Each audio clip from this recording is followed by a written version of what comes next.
Hidup TV mempersembahkan Oase Rohani Katolik yang dibawakan oleh para imam Keuskupan Agung Jakarta. Selamat menyaksikan.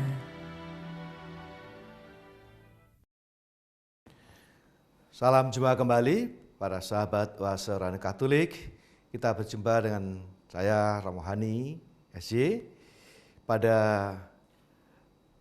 kesempatan di mana kita bersama-sama masih dalam suasana pandemi. Kita ingin mendengar sabda Tuhan pada hari Minggu biasa ke-18 bertepatan dengan tanggal 2 Agustus 2020.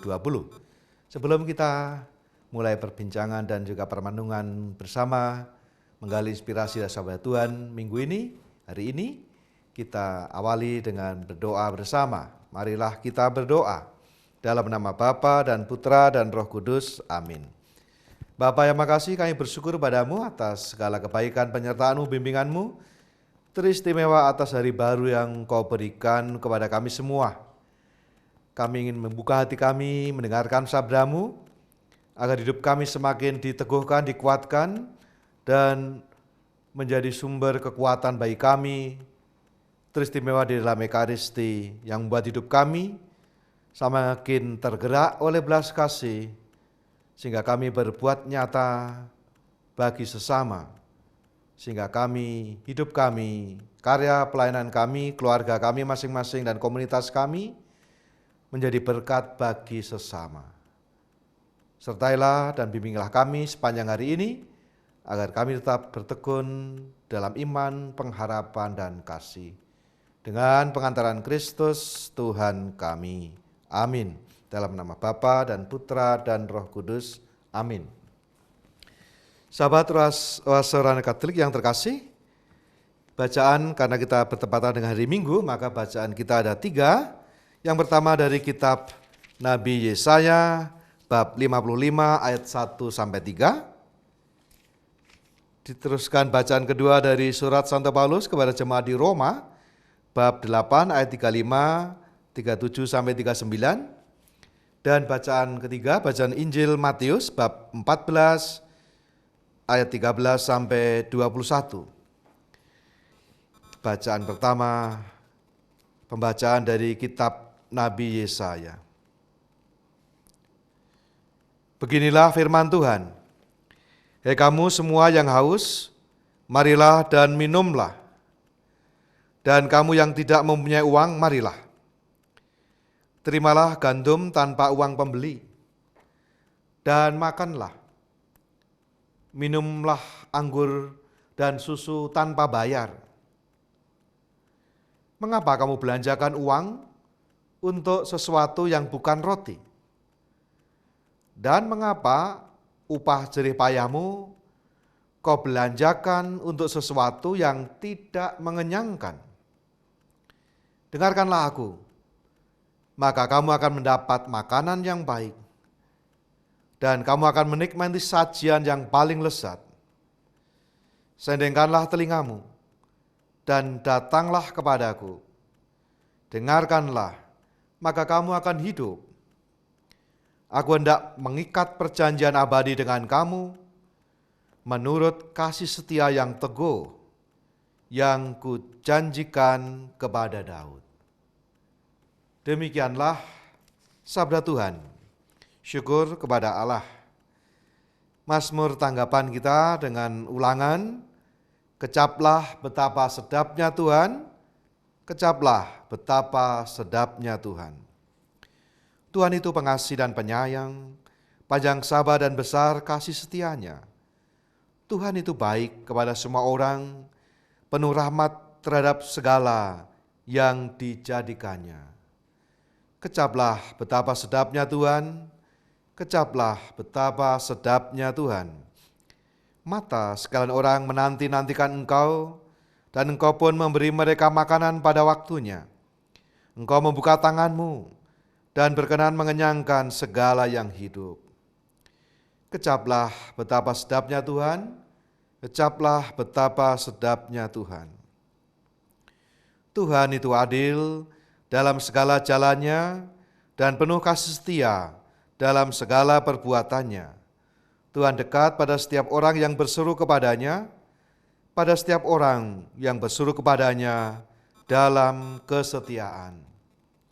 Kecaplah betapa sedapnya Tuhan, kecaplah betapa sedapnya Tuhan. Bacaan kedua, pembacaan dari surat Rasul Paulus kepada jemaat di Roma. Saudara-saudara, siapakah yang dapat memisahkan kita dari kasih Kristus? Penindasan atau kesesakan? Penganiayaan, kelaparan, ketelanjangan, bahaya, atau pedang? Dalam semuanya itu, kita lebih daripada orang-orang yang menang oleh Dia yang telah mengasihi kita.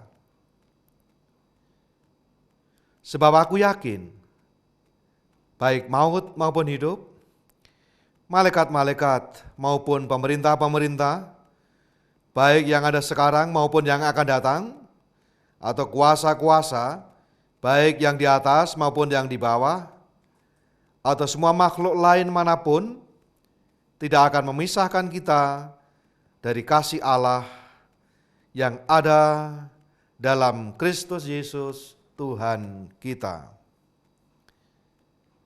Demikianlah sabda Tuhan. Syukur kepada Allah. Kita siapkan hati kita untuk mendengarkan bacaan Injil dari Injil Matius bab 14 ayat 13 sampai 21. Haleluya, haleluya, haleluya.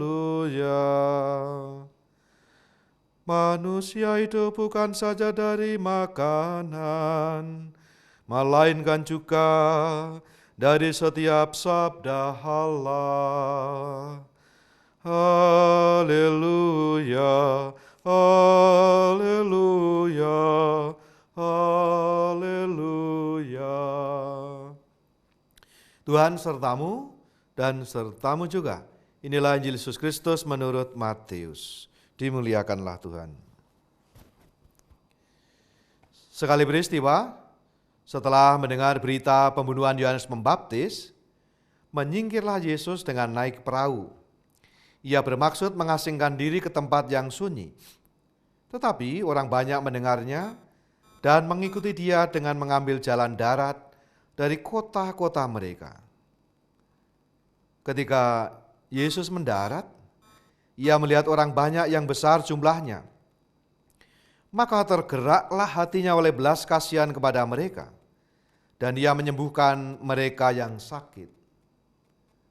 Menjelang malam, para murid datang kepada Yesus dan berkata, "Tempat ini sunyi dan hari sudah mulai malam.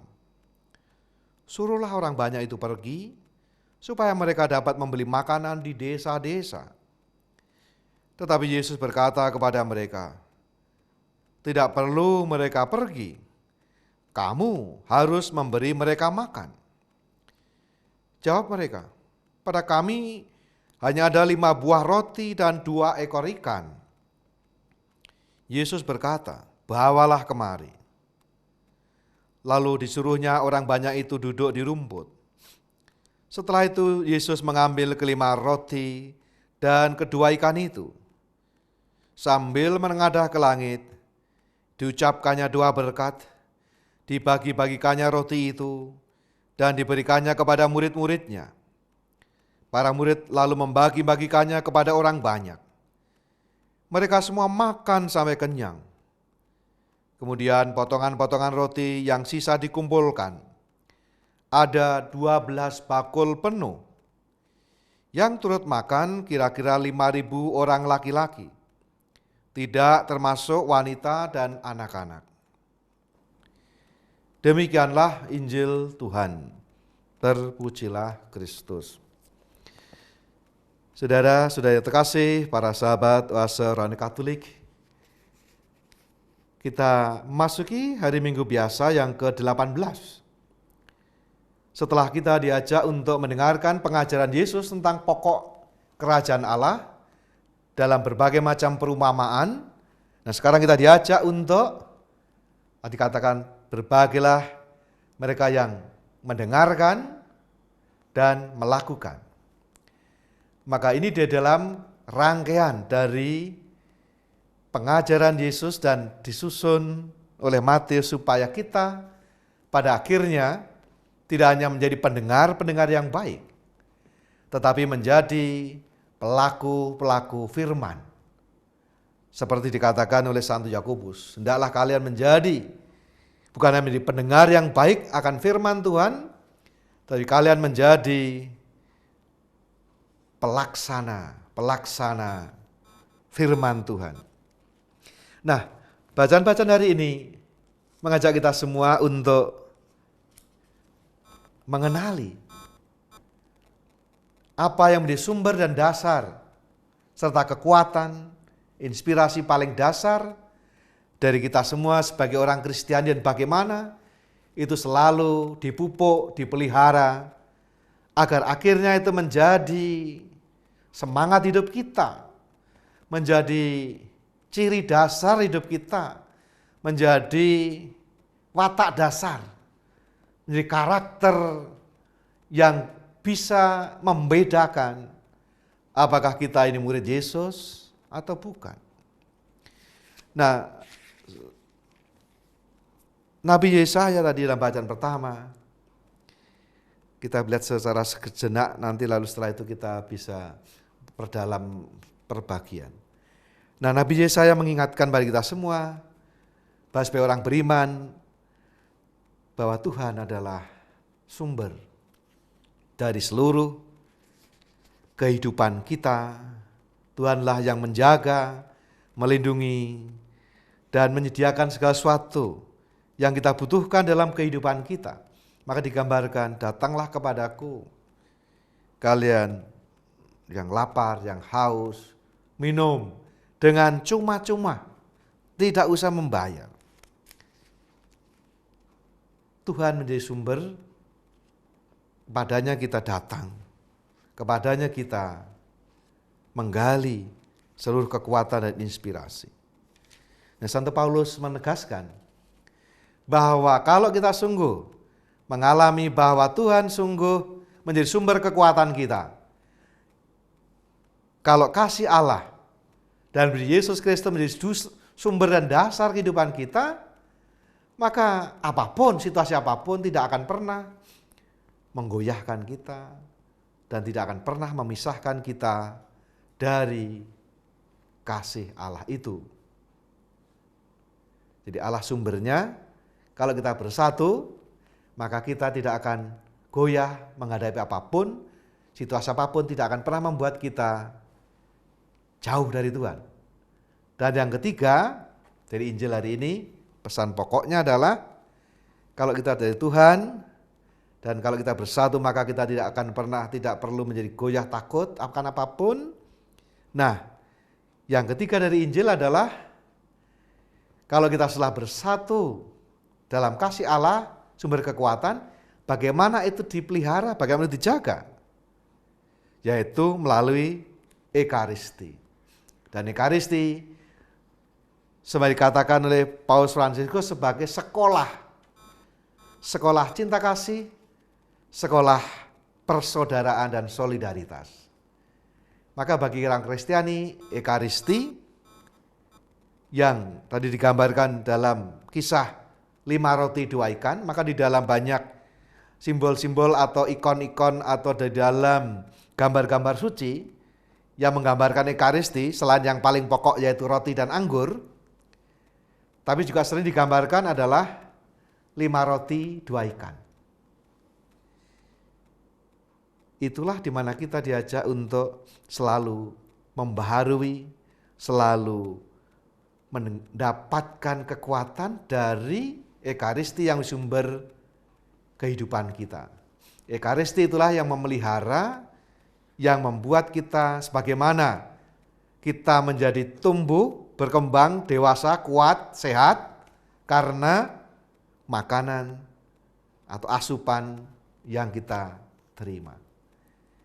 Itu kalau kita mau melihat garis besarnya dari apa pesan-pesan yang boleh kita tarik dari masing-masing bacaan, dan lalu mari kita nanti kita lihat satu persatu secara lebih leluasa. Kita masuk pada bagian pertama dari kitab Nabi Yesaya. Yang menarik digambarkan tadi, betapa kemurahan Tuhan itu digambarkan, dikatakan makanlah, minumlah dengan gratis, tak usah membayar.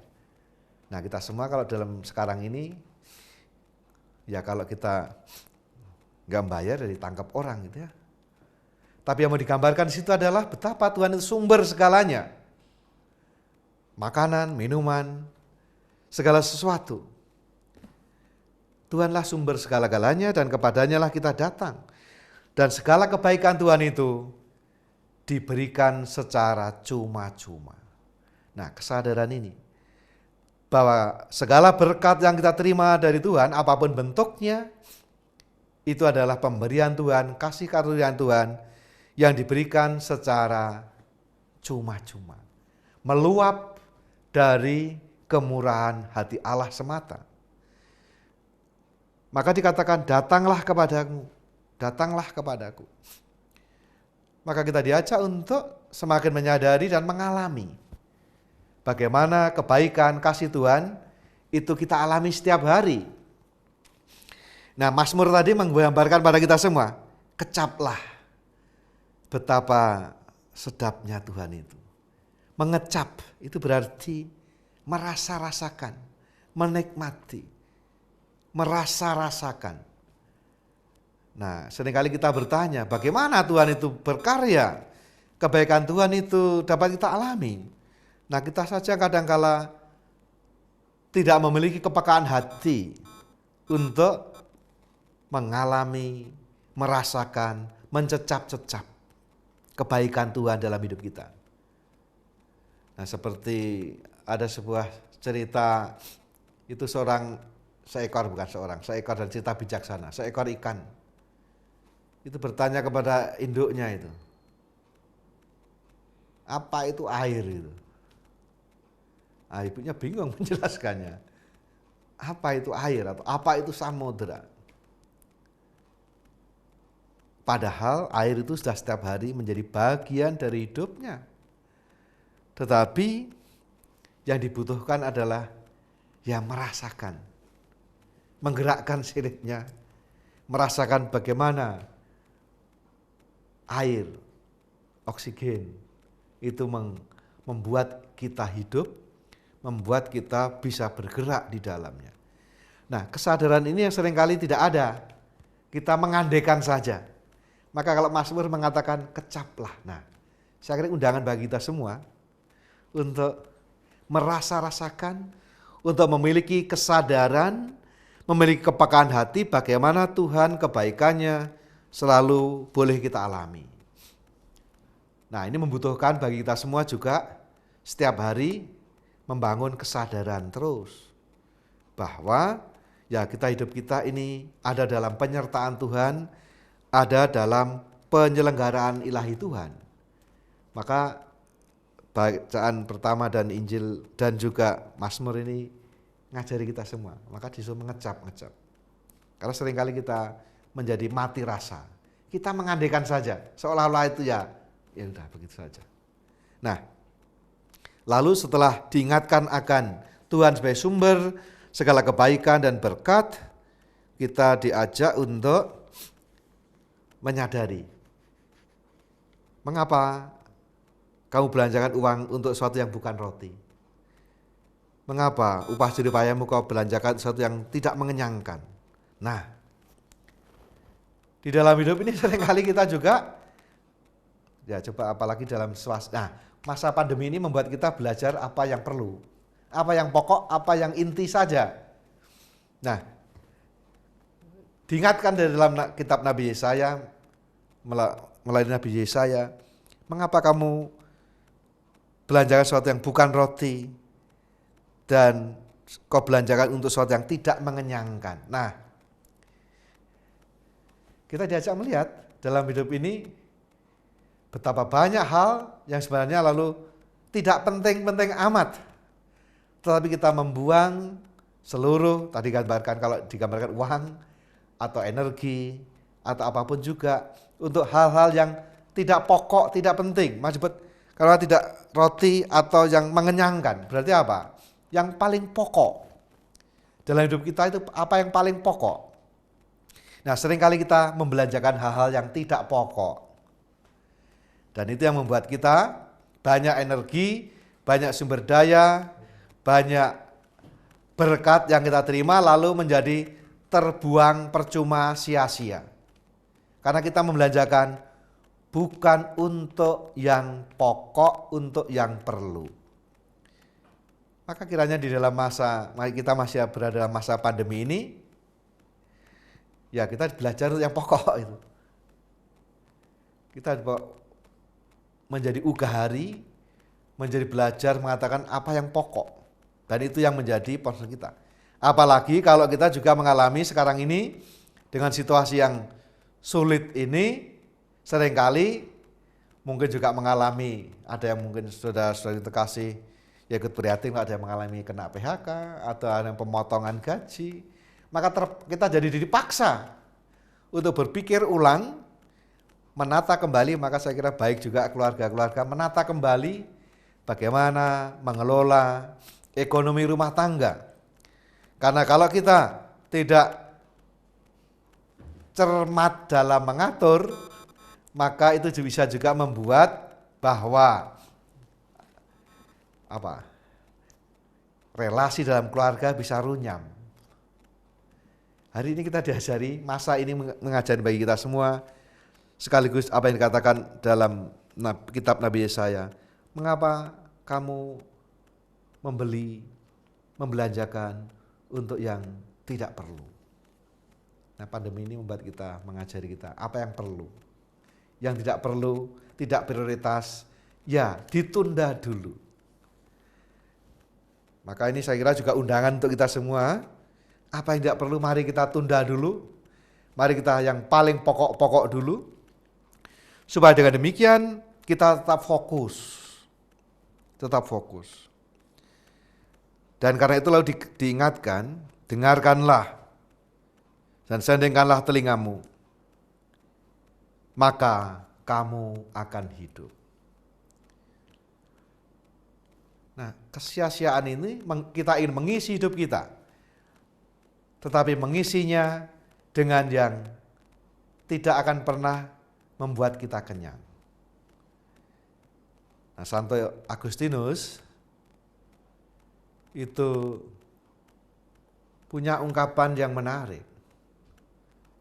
Bangko, ya Tuhan, Kau menciptakan kami karena cinta.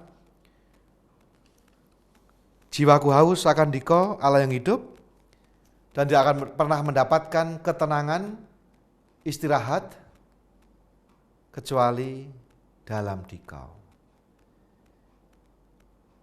Jadi dalam diri kita terdapat sebuah kerinduan yang banyak.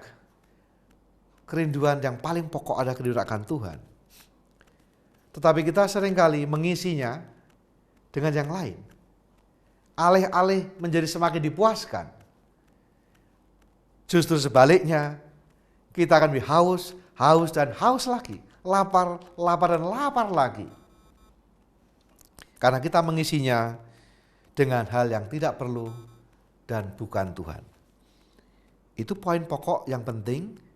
Supaya kita diingatkan kembali melalui Nabi Yesaya bahwa kita diajak yang pokok dalam hidup kita.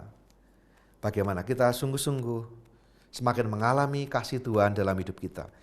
Itulah yang akan mengisi seluruh kerinduan hati kita, seluruh harapan hidup kita, yang membuat kita, dalam istilah Santo Agustinus, menjadi puaskan dan beristirahat damai dalam Tuhan. Maka kalau kita bisa meneliti hidup kita masing-masing, apakah kita sungguh telah menemukan damai sejati? Kita mengisi banyak hal, banyak orang masih mencari panggung, Banyak orang masih mencari diri, mencari supaya tetap eksis, juga kalau dalam masa pandemi ini ya, gimana supaya tetap eksis gitu. Jadi kalau hanya untuk eksis, kita aja nggak akan tenang hidup kita. Kita tidak akan mengalami sesuatu yang bermakna dalam hidup ini. Nah, bacaan pertama mengajari kita untuk itu. Untuk menemukan sesuatu yang paling mendasar yaitu Tuhan, karena itulah yang akan memuaskan, itulah yang memuaskan dari dahaga kita, memuaskan dari kelaparan kita. Maka sering dikatakan manusia hidup sebagai dalam bait pengantar Injil tadi, manusia hidup bukan saja dari roti, tapi juga dari setiap firman yang keluar dari mulut Tuhan, dari sabda Tuhan. Nah, kita bisa masuk pada bagian kedua, Santo Paulus dan juga Injil. Tapi sebaiknya kita bisa melihat kembali dalam surat Santo Paulus tadi, apa yang bisa memisahkan. Nah, kalau kita semakin bersatu dengan Tuhan, maka kita tidak akan pernah goyah. Nah, itu keyakinan Santo Paulus dan keyakinan kita semua. Apalagi penindasan, kesesakan, penganiayaan, kelaparan, ketelanjangan, bahaya atau pedang. Kalau kita masih mencari sesuatu yang lain dan bukan Tuhan, maka kalau ada penindasan, kesesakan, penganiayaan, kelaparan, ketelanjangan, bahaya, pedang, maka kita menjadi goyah.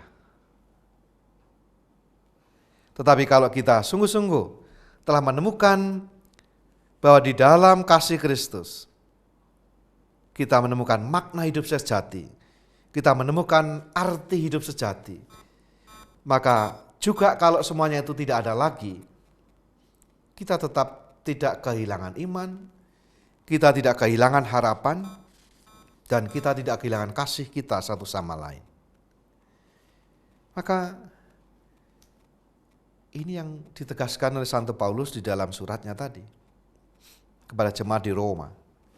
Tidak ada apapun yang dapat memisahkan kita dari Kristus. Semakin kita bersatu dengan erat Tuhan, sumber segala kekuatan kita, maka kita tidak akan pernah goyah oleh apapun. Termasuk ya moga-moga ini ketika kita bersama-sama mengalami pandemi COVID-19 ini juga tidak menggoyahkan hidup kita. Tidak menggoyahkan pengharapan kita, tidak menggoyahkan iman kita.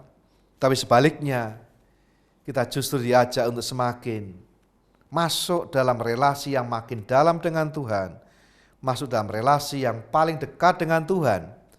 Dan itulah yang membuat kita dapat semakin memiliki pengharapan. Nah, bagaimana itu? Nah, bacaan Injil hari ini kita akan memberikan kepada kita semua apa yang membuat hidup kita dapat semakin bersatu erat dengan Kristus, tapi sekaligus kita juga tidak hanya untuk diri sendiri, mengalami damai sukacita, tetapi sebaliknya kita diundang untuk terlibat. Maka baiklah nanti kita lanjutkan di dalam sesi kedua, bagaimana itu lalu kita diajak semakin terlibat dalam kehidupan. Hidup TV mempersembahkan Oase Rohani Katolik yang dibawakan oleh para imam Keuskupan Agung Jakarta. Selamat menyaksikan. Para sahabat Oase Rohani Katolik, setelah kita bersama-sama tadi dalam bacaan pertama dan kedua, kita melihat bagaimana relasi dengan Tuhan itu sumber kekuatan kita, sehingga dalam situasi apapun kita tidak pernah goyah. Dan bagaimana kita sendiri memelihara selain relasi makin dekat dengan Tuhan, sumber kekuatan kita, sebagai makanan rohani kita, tapi juga kita diajak untuk ke arah yang lebih maju lagi. Dan ini kita temukan di dalam bacaan Injil hari ini. Ketika Yesus bicara, digambarkan dari seluruh kisah itu. Pertama-tama mereka para Yesus dan para murid itu ingin istirahat. ingin sejenak rehat, ingin rekreasi, ingin refreshing. Setelah lesu dan capek, maka mereka ingin menyendiri, lalu ingin beristirahat. Tapi apa yang terjadi? Menarik itu kisah itu. Mereka lalu diikuti oleh orang banyak itu. Dan ketika melihat orang banyak, nah ini saya kira kuncinya. Kunci dan hal yang paling mendasar yang diharapkan juga terjadi dalam hidup kita. Yaitu apa dikatakan? Ketika Yesus mendarat, ia melihat orang banyak yang besar jumlahnya, maka penting, tergeraklah hatinya oleh belas kasih kepada mereka. Nah, ini kuncinya. Dan ini sebenarnya kita mohon ini. Minggu ini kalau boleh kita jadikan mohon rahmat, dan yang kita mohon adalah rahmat agar kita semakin tergerak oleh belas kasih. Hati yang tergerak oleh belas kasih. Dan karena itu menyembuhkan. Lalu bagaimana Yesus sebagai seorang guru ini menarik. Bagaimana Yesus sebagai seorang guru mengajari para murid untuk bertindak dan semakin memiliki hati yang tergerak oleh belas kasih. Nah, barangkali ini bisa menjadi pelajaran kita bersama.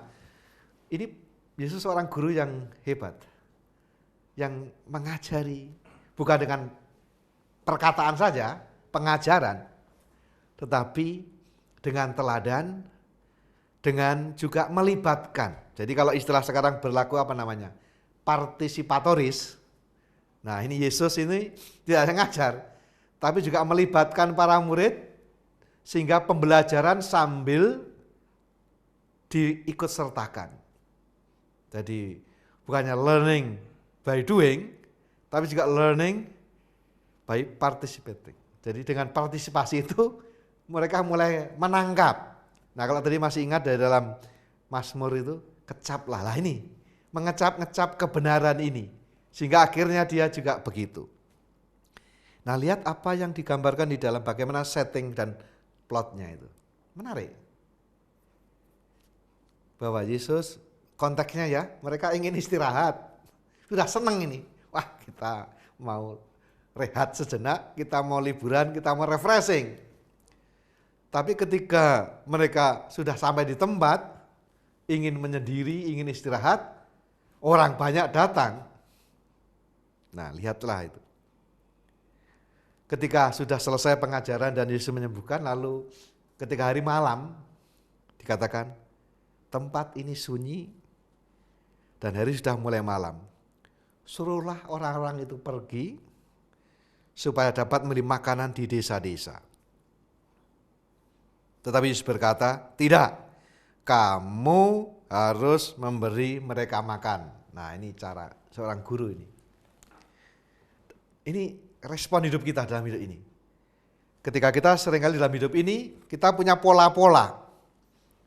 Setidaknya ada 3 cara ngeles ini. 3 cara kita menghindar dari keterlibatan. Yesus justru tergerak oleh belas kasih. Lalu ini. Nah, reaksi kita pada umumnya, mari kita mengenali. Respon kita sebenarnya tidak lebih baik dari para murid itu. Dan kadang sama persis. Ada 3 cara kita untuk menghindar dari keterlibatan atau tergerak. Yang pertama, itu yang paling sering apa? Ya cuek aja. Tidak mau tahu, pura-pura tidak tahu, kura-kura dalam perahu, pura-pura nggak tahu, ya sudah, ya kita nggak lihat aja itu, tutup mata aja, udah selesai. Karena kalau kita bersikap cuek, pura-pura nggak tahu, atau bahkan melengos, kita nggak tutup mata, ya sudah, kita dengan begitu tidak ada yang menggerakkan apapun. Jadi itu reaksi paling gampang, ya udah cuek aja. Nah, yang kedua adalah satu cuek tadi, yang kedua adalah ngeles. Cari-cari alasan apa saja supaya kita tidak usah ikut serta, supaya kita tidak usah terlibat. Ya cari alasan, wah ini udah malam ini, sini udah sunyi, nggak ada suruh aja pulang. Dengan begitu selesai masalah kita. Ya, jadi kita mengeles dengan cara cari-cari alasan, dan alasan itu selalu masuk akal. Alasan itu biasanya ya dapat dimengerti, tetapi nah lihat Yesus, apa yang dikatakan Yesus. Kamu harus memberi mereka makan. Mereka mau menghindar sudah ini. Hampir berhasil menghindar. Tetapi apa yang dikatakan Yesus? Hei, kamu harus memberi makan. Itu berarti apa? Bahwa situasi yang kita terima apapun, itu sesungguhnya menjadi perintah bagi orang Kristiani. Realitas penderitaan, kesulitan sesama apapun bentuknya, itu adalah perintah dari Yesus. Untuk apa? Kita bertindak, kita berbuat sesuatu. Bukan malah melengos, bukan malah cari-cari alasan untuk menghindar dari keterlibatan itu.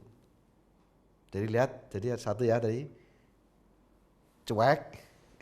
Kedua, ngeles dengan rasionalisasi, pembenaran-pembenaran. Untuk apa? Untuk tidak terlibat. Dan yang ketiga, kalaupun lalu mulai akhirnya tergerak, mulai berbuat sesuatu, mulai memikirkan sesuatu, cara yang ketiga adalah apa? Wah, kita hanya ini. Jadi apa? Kita underestimate. Kita hanya ini.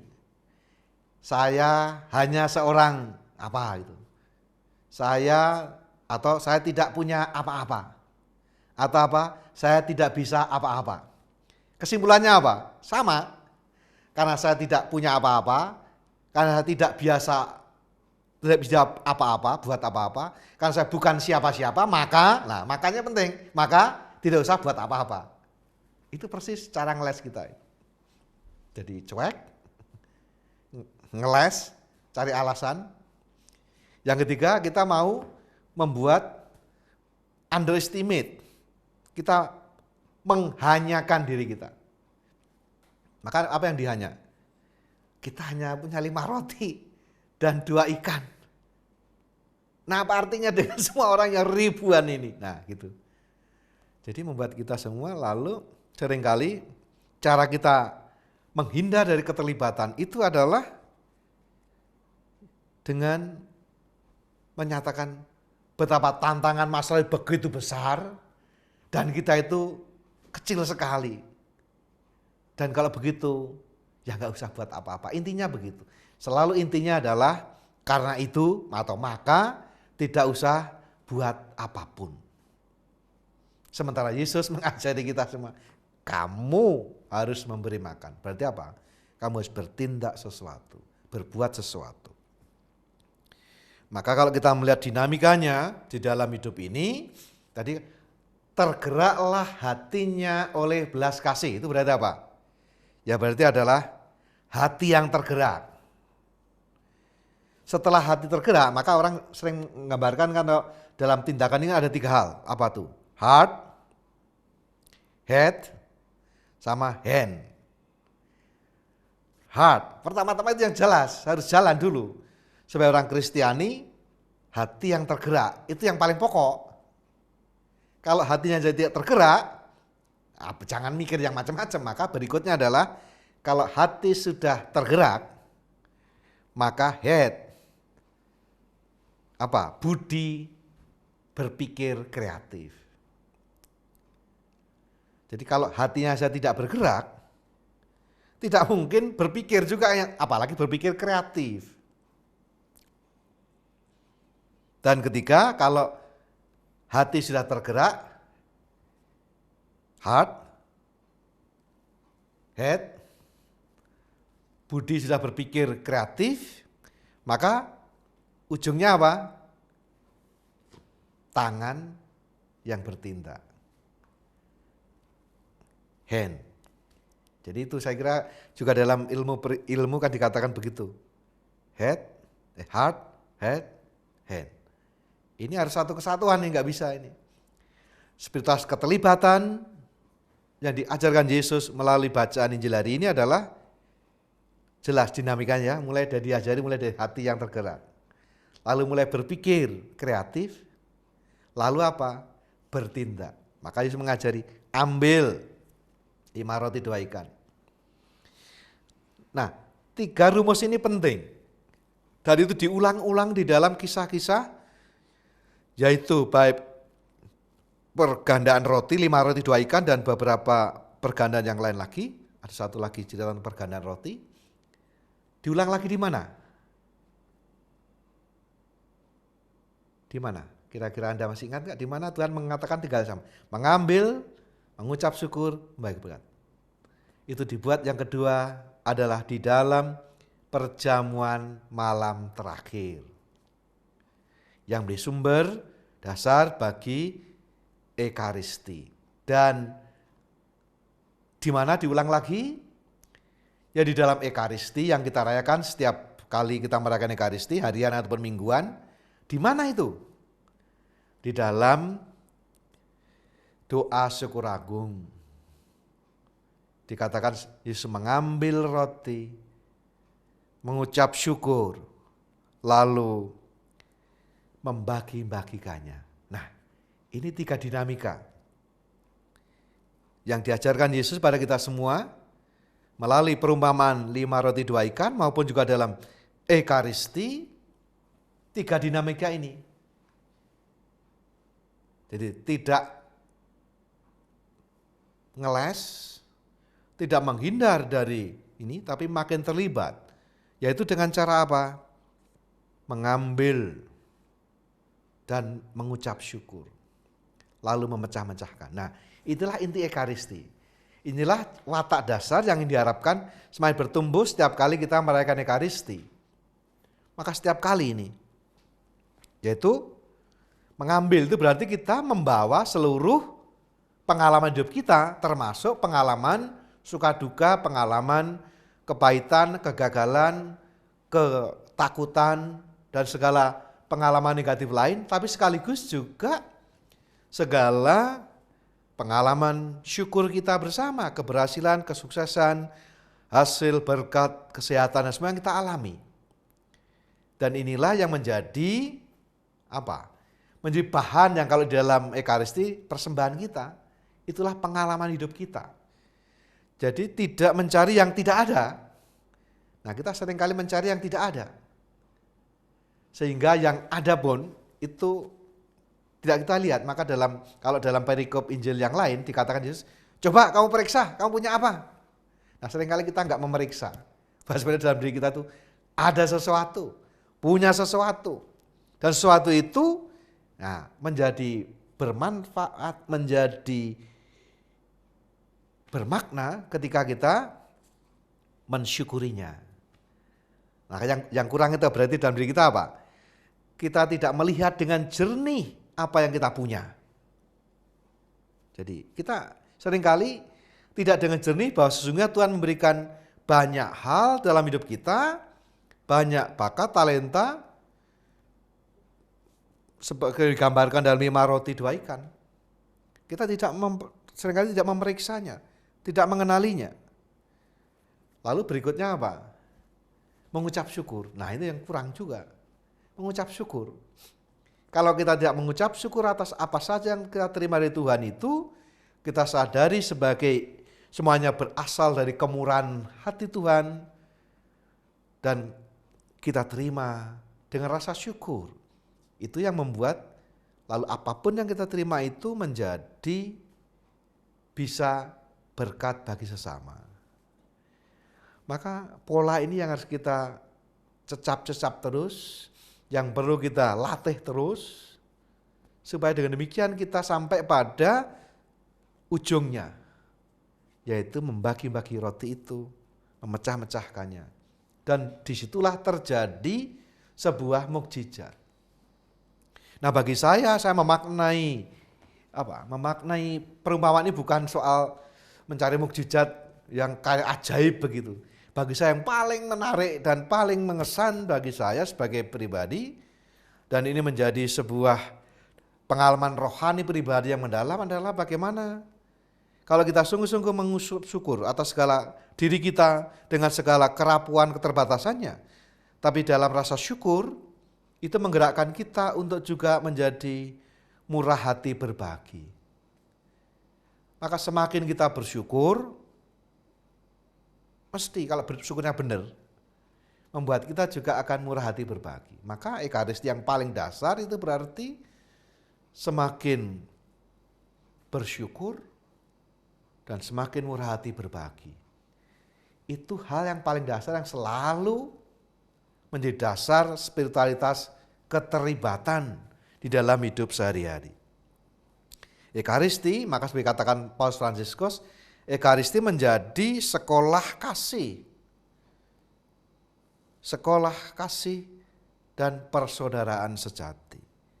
Sekolah yang membuat kita belajar selalu mengucap syukur dan membangun solidaritas, semangat berbagi dengan sesama kita. Ini yang saya kira perlu untuk kita renungkan bersama, karena kalau tidak, kita membaca kisahnya soal mukjizatnya hebat ini. Maka ada ini ya, ada anekdot ini. Itu ada yang kurang itu. Ada 2 hal katanya, 2 ayat yang hilang itu. Ini anekdot ya, lucu-lucu aja. Ada 2 itu. Yang pertama apa? Setelah semua makan kenyang lalu Petrus berkata, Tuhan, mereka sudah kenyang. Apa minumannya? Apapun makanannya, minumannya. Itu kalau itu hanya untuk guyon saja ya. Ini tidak endorse produk ya. Yang kedua yang hilang apa? Bagian akhir itu. Tadi yang dikatakan, yang ikut makan, sudah dikumpulkan sisa 12 bakul. Yang ikut makan, itu 5.000 laki, tidak termasuk perempuan dan wanita. Masih ada ayat yang kurang. Katanya apa? Yang kurang apa? Karena pada waktu itu belum ada tas kresek gitu. Jadi ya seringkali kalau ada acara-acara kan bukannya malah berbagi, malah dari rumah sudah sangu, sudah membawa tas kresek untuk apa? Untuk bawa pulang. Jadi maka sisa, kan zaman dulu belum ada tas kresek gitu. Ya ini hanya anekdot saja. Apa poinnya? Poinnya adalah mukjizat terjadi ketika kita itu mulai bersyukur dan berbagi. Kalau Anda mengatakan nanti saya mau berbagi, kalau saya sudah mapan, sudah berlimpah-limpah, baru saya berpikir berbagi. Kalau itu yang Anda pikirkan begitu, maka tidak akan pernah berbagi. Maka ada ungkapan menarik dari misalnya siapa? Mahatma Gandhi. Tuhan Allah itu menciptakan seluruh alam semesta ini cukup untuk memberi makan kepada berapapun anak manusia yang akan lahir di muka bumi. Akan tetapi tidak cukup untuk memuaskan nafsu keserakahan bahkan satu manusia sekalipun. Jadi kalau namanya keserakahan itu, dunia ini pun enggak cukup. Bahkan untuk satu manusia sekalipun. Maka Ekaristi adalah sebuah undangan kita semua, mengingatkan kita semua untuk selalu tidak sampai pada titik keserakahan. Maka sama halnya anekdot yang mengatakan begini kan, bagaimana mengetahui strata sosial seseorang bisa diketahui dari apa pertanyaannya tiap hari itu. Atau pertanyaannya dari mana? Soal apa? Soal makan. Kalau orang sangat susah hidupnya, di bawah garis kemiskinan sangat ini, pertanyaan dasarnya apa? Apakah hari ini kita makan? Jadi makan nggak pasti. Belum pasti makan hari ini. Itu kalau orang yang di bawah garis kemiskinan, yang susah hidupnya. Pertanyaannya, apakah hari ini kita makan? Nah, kalau sudah naik sedikit taraf kehidupannya, pertanyaan ternyata berubah itu. Hari ini kita makan apa? Ya, sudah pasti makan, sudah bisa memilih apa itu? Menu. Makan apa hari ini? Kalau sudah naik lagi, pertanyaannya bisa berubah lagi. hari ini kita makan di mana. Jadi makan sudah menjadi gaya hidup. Di restoran mana, di hotel mana, di tempat mana. Nah, bertanya di mana sudah. Tapi kalau naik lagi, nah, bisa berubah pertanyaannya menjadi apa kira-kira. Hari ini kita makan siapa? Nah, itu namanya serakah. Nah, Ekaristi yang diajarkan Yesus itu membuat kita semua selalu sadar, jangan sampai kita pada melewati batas menjadi hari ini kita makan siapa, alias keserakahan. Karena Ekaristi mengajari kita semua untuk membangun sebuah cara hidup yang dibangun atas dasar semangat dasar Ekaristi, yaitu bersyukur dan berbagi. Itulah yang membuat kita semua diingatkan terus. Jadi sudah berapa kali Ekaristi? Pertanyaannya, apakah itulah membuat kita sampai pada hal yang paling mendasar yang diharapkan dari kita semua, yang diajarkan Yesus kepada para murid dan kita semua, yaitu bersyukur dan berbagi. Dan kalau itu terjadi, saya yakin-yakinnya, kalau setiap orang Kristiani semakin menghidupi dan dihidupi oleh semangat bersyukur dan berbagi atau semangat Ekaristi ini, pasti banyak mukjizat kehidupan terjadi. Dan itu yang kita lihat di tengah berbagai macam situasi pandemi ini. Selain ketakutan, kecemasan, tapi lihatlah juga betapa banyak orang yang hatinya tergerak oleh belas kasih. Orang mulai berbagi apa yang mereka punya. Entah itu berbagi nasi bungkus, berbagi pakaian, berbagi alat kesehatan, berbagi macam-macam. Nah, bagi saya ini juga di tengah situasi pandemi ini, adanya kesadaran bahwa keprihatinan bersama dan mulai berpikir untuk saling berbagi. Dan tidak hanya menilai diri sendiri, memikirkan diri sendiri, itu tanda nyata bahwa sesungguhnya kalau itu diikuti, kalau hati kita tergerak oleh belas kasih dari Yesus, maka banyak mukjizat kehidupan itu terjadi. Tidak usah menghadapkan karya mukjizat seperti yang dialami itu, tetapi bahwa hati manusia mulai terbuka satu sama lain, tanpa memandang perbedaan agama, sosial, ras, etnis, sebagainya. Itu tanda nyata mukjizat kehidupan terjadi. Bahwa hati yang tergerak itu membuat orang mampu juga menjangkau, meretas batas-batas, sekat-sekat apapun. Sekali lagi dikatakan tadi, saya ingin menegaskan pada bagian akhir ini, bahwa justru bagi orang Kristiani, realitas penderitaan, keprihatinan, tadi gambar kelaparan, situasi sekarang pandemi ini merupakan undangan untuk terlibat. Jadi kalau Yesus tadi di dalam kisah Injil mengatakan kamu harus memberi makan, maka kalau saya mengkontemplasikan Yesus hadir dalam zaman di mana kita semua mengalami pandemi ini, terpa pandemi ini, COVID-19 ini, kalau Yesus datang sekarang, ya saya merasa dalam kontemplasi saya, Yesus mengatakan kamu harus buat sesuatu. Kamu harus buat sesuatu. Nah, itulah mata atau cara pandang Kristiani melihat realitas. Bukan sinis, bukan apatis, bukan juga cuek, bukan terserah, tetapi mata dan hati seorang yang terlibat seperti Allah dalam diri Yesus. Nah, saya kira ini yang saya kira perlu menjadi permohonan kita semua. Mari kita berkontemplasi. Kalau Yesus hadir dalam sekarang ini, kita jangan-jangan seperti para murid. Suruh pergi aja. Sudahlah, kita menutup diri aja, kita di rumah saja, kita nggak buat apa-apa. Yang penting kita aman. Bisa jadi begitu. Nah, mari kita ngeles ya. Mari kita mencermati cara-cara kita untuk menarik diri atau kita tidak mau tahu terhadap situasi yang sedang terjadi.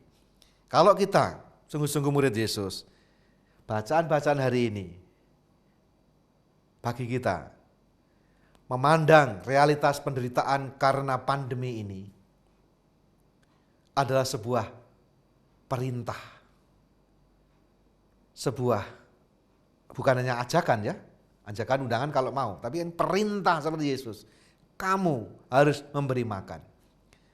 Dalam kontemplasi saya dan harapan saya adalah moga-moga kita juga menangkap ini. Mari kita melihat realitas dengan Yesus supaya kita juga memiliki hati yang tergerak oleh belas kasih, oleh situasi yang memprihatinkan ini, dan lalu menggerakkan budi kita untuk berpikir kreatif, berpikir yang jernih, sekaligus juga mampu menembus berbagai macam kebuntuan-kebuntuan. Dan karena itu kita akhirnya juga menghasilkan buah-buah karya-karya baik apapun itu bentuknya.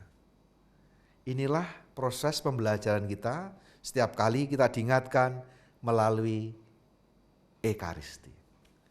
Semoga Ekaristi yang kita alami, baik yang sekarang bisa mulai beberapa paroki sudah mulai ikut merayakan Ekaristi dengan umat, dengan protokol, maupun yang masih mengikuti misa secara live streaming, semoga semangatnya sama. Kita selalu diajak dan diundang, dibaharui terus menerus untuk menjadikan Ekaristi sebagai pusat hidup kita, sebagai kesempatan bagi kita semua untuk senantiasa mau bersyukur pada Tuhan, dan karena itu kita murah hati berbagi kepada sesama. Nah, saya ingin menutup dengan suatu ungkapan menarik dari Santo Alberto Hurtado yang mengatakan demikian. It's good to put your hand together to pray. Ya bisa begini, bisa begini. But it's better to open them in order to give. Sungguh baik dan mulia kita menengadah tangan kita untuk memuji memuliakan Tuhan, tetapi jauh lebih baik lagi kalau kita juga, ini bukan atau juga membuka hati kita untuk berbagi dengan sesama. Dan dengan cara itulah hidup kita sebagai orang Kristiani semakin berarti, semakin bermakna di tengah situasi yang tidak mudah ini. Saudara-saudari yang terkasih, sahabat Oase Rohani Katolik yang terkasih, moga-moga bacaan-bacaan hari ini semakin meneguhkan kita dalam panggilan kita, pilihan hidup kita untuk mengikuti Yesus yang telah dididik melalui Ekaristi, supaya kita memiliki mata yang memandang dengan penuh kepekaan dan keprihatinan bela rasa, hati yang tergerak oleh belas kasih, sekaligus meringankan tangan kaki kita untuk menjangkau sesama kita, berbuat sesuatu yang bisa kita buat tanpa menunda, tanpa juga mencari alasan, tetapi segera bertindak, melakukan sesuatu sekecil apapun sebagai ungkapan kasih kita kepada Allah, sekaligus juga kasih kita kepada sesama kita teristimewa, mereka yang menderita, mereka yang berkekurangan. Tuhan memberkati, dan mari kita akhiri dengan bersama-sama mohon berkat Tuhan dan penutup. Dalam nama Bapa dan Putra dan Roh Kudus, amin. Allah Bapa yang makasih dalam Yesus Putramu, kami sungguh boleh mengalami betapa kasih-Mu melimpah untuk kami semua. Ajarlah kami agar kami semakin boleh memiliki hati seperti hati Yesus Putramu yang tergerak oleh belas kasih, sehingga kami pun juga dimampukan untuk selain mengalami belas kasih-Mu, kami juga tergerak hati untuk membagikan kasih itu, sehingga hidup kami semakin menjadi berkat bagi sesama. Maka kami mohon berkat-Mu untuk kami semua, untuk seluruh keluarga, komunitas, dan karya pelayanan kami. Dan semoga saudara sekalian, seluruh keluarga, komunitas, pekerjaan, dan karya pelayanan saudara sekalian, serta mereka yang kita doakan dan kita kasihi, senantiasa dibimbing, dilindungi, dan diberkati oleh Allah yang Maha Kuasa dan Maha Kasih, Bapa dan Putra dan Roh Kudus. Amin. Demikianlah Oase Rohani Katolik yang dibawakan